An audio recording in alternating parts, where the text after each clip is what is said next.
একটি রাস্তার নাম বদল করা হয়েছে, নাম বদল করে রাখা হয়েছে শ্যামাপ্রসাদ মুখার্জি রোড, সোহরাবুদ্দিন রোড। সেই অ্যাভিনিউয়ের নাম কিন্তু বদল করা হয়েছে এবং কলকাতা পুরসভার সবার তরফ থেকে এই বিজ্ঞপ্তিও প্রকাশ করা হয়েছে এবং যা ইতিমধ্যেই রাজ্যের মুখ্যমন্ত্রী নিজে পোস্ট করে বলেছেন সোহরাবর্দী অ্যাভিনিউ, সেই অ্যাভিনিউয়ের নাম বদল করা হলো, নাম বদল করে গোপাল মুখার্জি করা হয়েছে। কলকাতা পুরসভার তরফ থেকে এই বিজ্ঞপ্তি ইতিমধ্যেই কিন্তু প্রকাশ করা হয়েছে এবং যা ইতিমধ্যেই জানিয়েছেন রাজ্যের মুখ্যমন্ত্রী, বিজ্ঞপ্তি কথা উল্লেখ করেছেন, পোস্ট করেছেন শুভেন্দু অধিকারী। এই বিষয় নিয়ে আমাদেরকে আরো জানাবেন, আমাদের সঙ্গে রয়েছেন আমাদের প্রতিনিধি কমলাক্ষ ভট্টাচার্য। কমলাক্ষ, শুক্লা, দেখো, কলকাতা শহরে একটি অত্যন্ত গুরুত্বপূর্ণ রাস্তা পার্ক সার্কাস এলাকার, এই ডন বস্কো স্কুল থেকে পার্ক সার্কাস 7 পয়েন্ট পর্যন্ত যে রাস্তাটি এতদিন সোহরাওয়ার্দী এভিনিউ নামে পরিচিত ছিল, সেই রাস্তাটির নাম বদল করে গোপাল মুখার্জি রোড করলো কলকাতা পুরসভা। এবং এমন দিনে করা হলো, অর্থাৎ গতকাল পশ্চিমবঙ্গ দিবসে যখন গোটা রাজ্য জুড়ে এই উৎসব কার্যত উদযাপন হচ্ছে, ঠিক সেই মুহূর্তে কলকাতা পুরসভা এই রাস্তার নামকরণের পেছনেও কিন্তু একটি গুরুত্বপূর্ণ তাৎপর্য রয়েছে। তার কারণ ব্যাখ্যা করেছেন শুভেন্দু অধিকারী, রাজ্যের মুখ্যমন্ত্রী। তিনি স্পষ্টতই বলেছেন যে কয়েক দশক ধরে কলকাতা শহরের যে রাস্তাটি একটি প্রধান সড়ক, এমন একজনের নামে নামাঙ্কিত ছিল যিনি নিছক রাজনৈতিক স্বার্থসিদ্ধির উদ্দেশ্যে রাষ্ট্র ক্ষমতাকে অস্ত্র হিসেবে ব্যবহার করে নিরপরাধ নাগরিকদের গণহত্যার আয়োজন করেছিলেন। তিনি উল্লেখ করতে চেয়েছেন সোহরাওয়ার্দীকে এবং তারপর উল্টো দিকে হাজার হাজার নিরপরাধ মানুষের জীবন রক্ষায় যিনি প্রধান রক্ষকের ভূমিকা নিয়েছিলেন।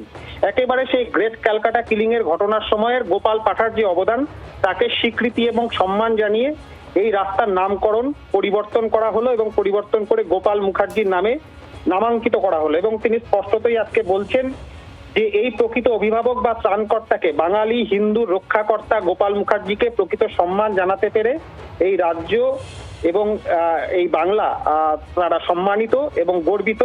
প্রকৃত নায়কদের, পশ্চিমবঙ্গের ভুলে যাওয়া প্রকৃত নায়কদের সম্মান জানানোর সঠিক সময় এসে গিয়েছে। কমলাক্ষ, তুমি আমাদের সঙ্গে থাকো। আমরা টেলিফোন লাইনে এই মুহূর্তে যোগাযোগ করতে পেরেছি রাজ্য বিজেপি প্রধান মুখপাত্র দেবজিৎ সরকার আমার সঙ্গে রয়েছেন টেলিফোন লাইনে। দেবজিৎ দা, সোহরাওয়ার্দী অ্যাভিনিউয়ের নাম বদল করে গোপাল মুখার্জি রোড রাখা হলো এবং এক্ষেত্রে তার যে গুরুত্ব, সেই কারণটাও কিন্তু ব্যাখ্যা করা হয়েছে। আপনি কিভাবে ব্যাখ্যা করবেন পুরো বিষয়টিকে, কি বলতে চাইবেন? যারা পশ্চিমবঙ্গ চেয়েছিলেন, যাদের জন্য পশ্চিমবঙ্গে বাঙালি মাথা তুলে দাঁড়িয়ে আছে, যারা পরম্পরাগতভাবে বাঙালি, যারা নিজেদের ছেলে মেয়েদের নাম বাংলা ভাষায় রাখেন, সেই বাঙালিদের তরফ থেকে যে পশ্চিমবাংলা হিন্দু হোমল্যান্ড রূপে তৈরি হয়েছিল, সেখানে হোসেন সোহরাওয়ার্দী পাকিস্তান চেয়েছিলেন। শুধু তাই নয়, পাকিস্তানের পক্ষে ভোট দিয়েছিলেন 20 জুন। মজার কথা, তিনি আরো বলেছিলেন যে কলকাতাকে বাদ দিয়ে পাকিস্তানকে কল্পনা করা যাবে না, সেটাও উনি চেয়েছিলেন। উনি পাকিস্তানের নায়ক, কিন্তু একজন পাকিস্তানি নায়কের নামে এতদিন ধরে কলকাতায় কেন রাস্তা একটা রইল, সেটা এই পশ্চিমবঙ্গে থাকা, পশ্চিমবঙ্গে রাজনীতি করে নেতা হওয়া, পশ্চিমবঙ্গের মুখ্যমন্ত্রী হওয়া, বিভিন্ন সময় পশ্চিমবঙ্গের সিন্ডিকেট চালানো সমস্ত রাজনৈতিক দলের নেতা এবং কর্মীদের আমাদেরকে জানাতে হবে। আর একমাত্র বিজেপি ছাড়া কেউ এই বিষয়ে সোচ্চার হয়নি, কেউ এই বিষয়ে কোনো কথা বলেনি। অনেকেই জানেন না, সোহরাওয়ার্দী 46-এর দাঙ্গার পরে, গ্রেট ক্যালকাটা কিলিং এর পরে পাঞ্জাব প্রদেশ থেকে মুসলমানদের এনে এখানে পুলিশে চাকরি দিয়েছিলেন শুধু হিন্দুদের উপরে অত্যাচার করার জন্য।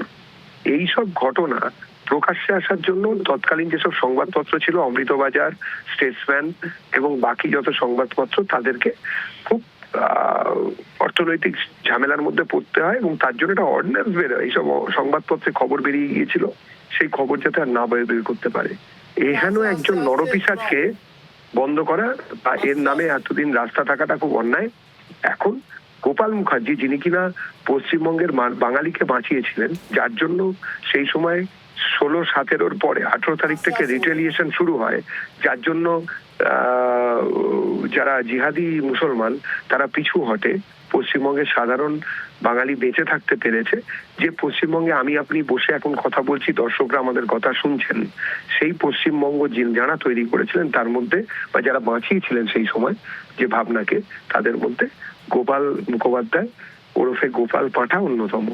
সুতরাং তার নামে রাস্তা হচ্ছে, আমরা এটাকে স্বাগত জানাচ্ছি এবং এই গোলাম সোহরাবর্দী বা হোসেন সোহরাবর্দীর নামে যে রাস্তা থেকে যে এই রাস্তাটি মুক্ত হলো, লেডি ব্রেবন কলেজের সামনের রাস্তাটি, তার জন্য আমরা পশ্চিমবঙ্গ সরকার এবং কলকাতা মিউনিসিপ্যাল কর্পোরেশনের যারা এই বিষয়ে প্রস্তাব রেখেছেন তাদেরকে ধন্যবাদ জানাই। ধন্যবাদ আমাদের সঙ্গে টেলিফোন লাইনে থাকার জন্য। দেবজিৎ সরকার, রাজ্য বিজেপির প্রধান মুখপাত্র, তিনি আমাদের সঙ্গে ছিলেন টেলিফোন লাইনে। কলকাতায় এবার গোপাল পাঠান নামে রাস্তা, সোহরাবর্দী এভিনিউয়ের নাম বদল করা হয়েছে এবং নাম বদল করা রাখা হলো গোপাল মুখার্জি রোড। কলকাতা পুরসভার তরফ থেকে বিজ্ঞপ্তি প্রকাশ করা হয়েছে এবং বিজ্ঞপ্তি পোস্ট করেছেন স্বয়ং মুখ্যমন্ত্রী শুভেন্দু অধিকারী। যে সময় কলকাতাকে বাঁচানো হয়েছিল তার মধ্যে অন্যতম হচ্ছে গোপাল মুখোপাধ্যায় এবং তার নামেই এবার একটি রাস্তার নামকরণ করা হলো। সোহরাবর্দী এভিনিউয়ের নাম বদল করা হলো, নাম বদল করে করা হলো গোপাল মুখার্জি রোড। কলকাতা পুরসভার তরফ থেকে বিজ্ঞপ্তি প্রকাশ করা হয়েছে এবং সেই বিজ্ঞপ্তি পোস্ট করেছেন স্বয়ং মুখ্যমন্ত্রী শুভেন্দু অধিকারী এবং তার প্রতি অর্থাৎ গোপাল মুখার্জির প্রতি এটা একটা সম্মান, এমনটাই কিন্তু উল্লেখ করা হচ্ছে বিজেপির তরফ থেকে। শহর কলকাতার একটি রাস্তার নাম এবার গোপাল পাঠান নামে। সোহরাবর্দী অ্যাভিনিউর নাম বদল করে রাখা হলো গোপাল মুখার্জি রোড। কলকাতা পুরসভার তরফ থেকে বিজ্ঞপ্তি।